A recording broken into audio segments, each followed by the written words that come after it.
നമസ്കാരം. വരാനിരിക്കുന്ന ലോക്സഭാ തെരഞ്ഞെടുപ്പ് സംസ്ഥാനത്ത് ഒറ്റഘട്ടമായി നടത്തണം എന്ന ആവശ്യവുമായി തമിഴ്നാട്ടിലെ ഒട്ടുമിക്ക രാഷ്ട്രീയ പാർട്ടികളും ഇലക്ഷൻ കമ്മീഷനെ സമീപിച്ചു എന്ന് വെളിപ്പെടുത്തിയിരിക്കുകയാണ് മുഖ്യ തെരഞ്ഞെടുപ്പ് കമ്മീഷണറായ രാജീവ് കുമാർ.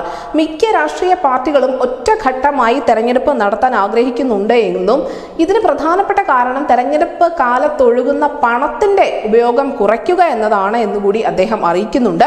അതിനോടൊപ്പം ചെറിയ പാർട്ടികൾക്ക് പോലും തെരഞ്ഞെടുപ്പ് റാലികൾക്ക് അനുമതി നൽകണമെന്ന ആവശ്യം ഉയർന്നു വന്നിട്ടുണ്ട് എന്നുകൂടി അദ്ദേഹം പറയുന്നുണ്ട്. Tamil Nadu chief electoral officer Satyabrata Sahu ഉൾപ്പെടെയുള്ള മുതിർന്ന EC ഉദ്യോഗസ്ഥരാണ് ഈ വിവരങ്ങളൊക്കെ മാധ്യമങ്ങളുമായി പങ്കുവച്ചിരിക്കുന്നത്. നമുക്കറിയാം, ഏറ്റവും സെൻസിറ്റീവായ ബൂത്തുകളിൽ CCTV ക്യാമറകൾ വിന്യസിക്കണം എന്ന ആവശ്യമടക്കം തമിഴകത്ത് നിന്നും കാലങ്ങളായി ഉയർന്നു വരുന്നതാണ്. അതിനോടൊപ്പം വോട്ടെടുപ്പിനിടയിൽ നടക്കുന്ന ആൾമാറാട്ടത്തിനെതിരെയും ശക്തമായ നടപടി കൈക്കൊള്ളുമെന്ന് ഇലക്ഷൻ കമ്മീഷൻ അറിയിച്ചിട്ടുണ്ട്. നമുക്കറിയാം, ഇലക്ഷൻ കമ്മീഷന്റെ കണക്കനുസരിച്ച് തമിഴ്നാട്ടിൽ 6.19 കോടി വോട്ടർമാരാണുള്ളത്. ഇതിൽ 3.15 കോടി സ്ത്രീകളും 3.04 കോടി പുരുഷന്മാരുമുണ്ട്. അതിനോടൊപ്പം 8,294 ട്രാൻസ്ജെൻഡർ വിഭാഗത്തിലുള്ള ആളുകളും 4.22 ലക്ഷം ദിവ്യാംഗതരും ഉൾപ്പെടുന്നുണ്ട്.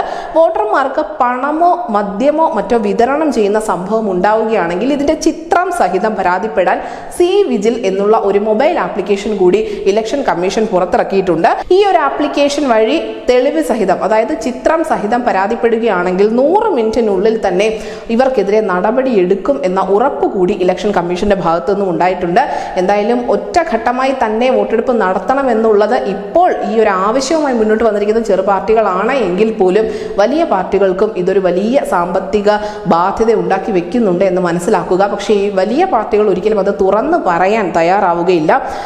പണച്ചിലവ് മാത്രമല്ല, നേതാക്കളുടെ അധ്വാനം, അതിനോടൊപ്പം ഈ പ്രചരണ രംഗത്തുണ്ടാവുന്ന ചില പൊരുത്തക്കേടുകൾ അല്ലെങ്കിൽ അതിനുവേണ്ടിയൊക്കെ എടുക്കുന്ന ഒരുപാട് അധ്വാനം, ഇതൊക്കെ കുറയ്ക്കാൻ സാധിക്കും.